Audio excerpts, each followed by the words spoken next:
Good morning to everyone. आज हम discuss करते हैं 22 most important questions based on the modern history of India. तो फर्स्ट है, high court was establish in Calcutta, Bombay and Madras in. जो high court establish किया गया था बॉम्बे में, कलकत्ता में और मद्रास में। जो कब किया गया था? ये किया गया था 1865 में। तो आंसर हमारा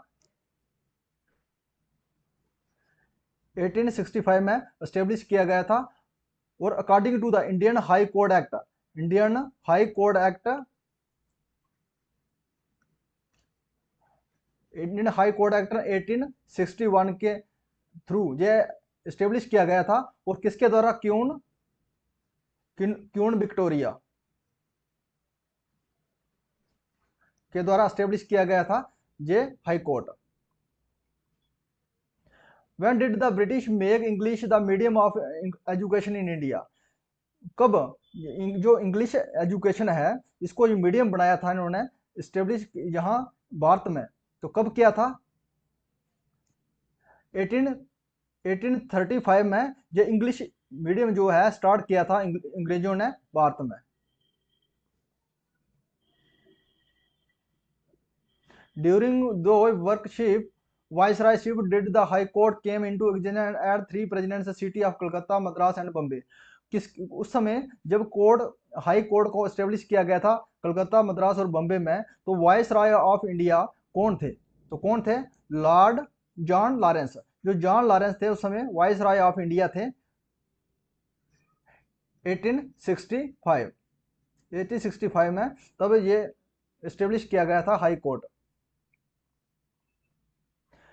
who president over the welcome session of Indian National Congress in 1922 में? जो वेलकम सेशन हुआ था इंडियन नेशनल कांग्रेस में, तो उसके प्रेसिडेंट उस समय कौन थे? तो कौन थे? Mahatma Gandhi ji the presidents of Indian National Congress during the welcome session.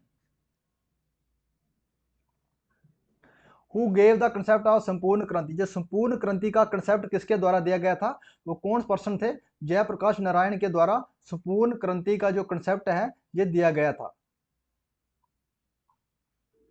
Who is the author of novel Devdas? जो देवदास नोबल है इसके ऑथर कौन है? तो ऑथर कौन है? Sharad Chandra Chattopadhyay. Sharad Chandra Chattopadhyay ji the author of novel Devdas. जो रविंद्रनाथ टैगोर के द्वारा गीतांजलि को लिखा गया है। और बंकिम चंद्र चटर्जी आनंद मठ जो है लिखा गया है बंकिम चंद्र चटर्जी के द्वारा। और प्रेमचंद, मुंशी प्रेमचंद्र के द्वारा गोदान, गबन एंड करम भूमि, ये इसके द्वारा बुकें लिखी गई हैं मुंशी प्रेमचंद के द्वारा। तो हमें पूछा है देवदास के कौन ऑथर हैं? Sharad Chandra Chattopadhyay. Which is regarded the Magna Carta of Indian education? जो Magna Carta of Indian education किसे कहा जाता है? वुड डिस्पैच को। तो वुड डिस्पैच ने जो सजेशन किया था 1854 में इंग्लिश एजुकेशन है जो इसको इंट्रोड्यूस करने में प्राइमरी स्कूलों में, इसको वर्नी लैंग्वेज, वर्नाकुलर लैंग्वेज प्राइमरी स्कूलों में जो इंग्लिश एजुकेशन शुरुआत किया था, इंट्रोड्यूस किया था वुड डिस्पैच के द्वारा। तो इसको कहते हैं Magna Carta of Indian education, Wood dispatch को। Who is known as the Nightingale of India? Nightingale of India किसे कहा जाता है? तो सरोजिनी नायडू को हम क्या कहते हैं? Nightingale of India. तो आंसर हमारा रहा C. Which viceroy of India utilise the first time local self government as the basis of election? Election के बेसिस के ऊपर किसने बनाया था लोकल सेल्फ गवर्नमेंट? वो कौन से वायसराय थे इंडिया के? तो कौन थे? Lord ribbon. लॉर्ड रिबन के द्वारा जो है सेल्फ लोकल गवर्नमेंट बनाया गया था on the basis of election. Which one of the following is not correctly match? इसमें से करेक्टली मैच कौन सा नहीं है? तो आनंद मठ जो है बंकिम चंद्र चटर्जी के द्वारा लिखा गया है। और poverty and un British rule in India ये दादा भाई नारोजी के द्वारा लिखा गया है। अनहैप्पी इंडिया ये लिखा गया है लाला लाजपत राय के द्वारा।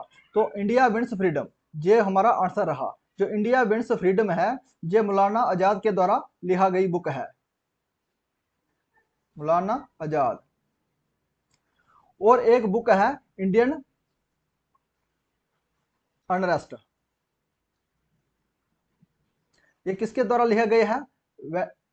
वैलेंटाइन चिरोल के द्वारा।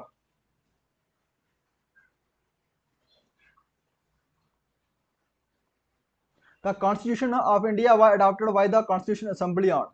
जो कॉन्स्टिट्यूशन है, भारत का संविधान है, ये कॉन्स्टिट्यूशन असेंबली के द्वारा अडॉप्ट किया गया था। कब किया था? नवंबर 26 1949 को। मुझे फोर्स में कब आया था? हमारा कॉन्स्टिट्यूशन फोर्स में कब आया था? 26 जनवरी 1950 को। द ऑथर ऑफ नील दर्पण वाय। जो नील दर्पण बुक है, इसके ऑथर कौन है? Dinabandhu Mitra. Dinabandhu Mitra ji the author of the book Neel Darpan. With reference to Indian freedom struggle, which one of the following events occur earliest? जो फ्रीडम स्ट्रगल है इंडियन फ्रीडम स्ट्रगल है, इसमें सबसे पहले जो कौन सा इसमें से मूवमेंट हुआ था? तो कौन सा हुआ था? गांधी इरविन पैक्ट, ये हुआ था 1931 में। और Lucknow pact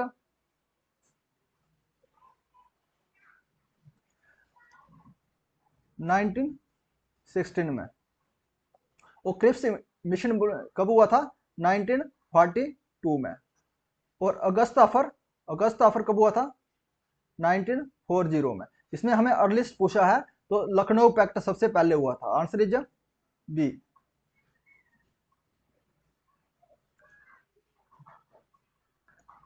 who of the following started the newspaper Vande Mataram? Vande Mataram जो न्यूज़पेपर है, किसके द्वारा स्टार्ट किया गया था? Bipin Chandra Pal. Answer is B. Who was the first person to establish independent Indian army outside India? वो कौन से पर्सन थे जिसने एस्टेब्लिश किया था इंडियन आर्मी भारत से बाहर? तो कौन थे? रास बिहारी बोस। जो रास बिहारी बोस हैं, इन्होंने independent Indian army outside India में एस्टेब्लिश किया था, सिंगापुर में। The Rani Jhansi regiment, the women regiment of Azad Hind Fauj why under those command. जो रानी झांसी रेजिमेंट है, जो एक वुमेन का रेजिमेंट है, ये किसके कमांड में इसका एस्टेब्लिश किया था? लक्ष्मी सहगल। इसकी अंडर कमांड थी लक्ष्मी सहगल, रानी झांसी रेजिमेंट की। Who is the autobiography the Indian struggle? तो इंडियन स्ट्रगल का ऑटोबायोग्राफी किसकी ऑटोबायोग्राफी है? सुभाष चंद्र बोस की। Answer is D.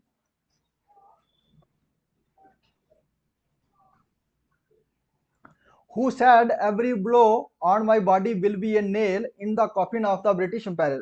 ये किसने कहा था? किसने कहा था? मेरे शरीर पर लगा हर बार अंग्रेजों के ताबूत में कील साबित होगा। ये किसने कहा था?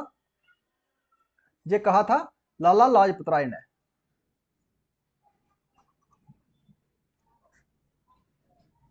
इंडियन अनहैप्पी इसकी बुक है, लाला लाजपत राय के द्वारा लिखी गई बुक है इंडियन अनहैप्पी।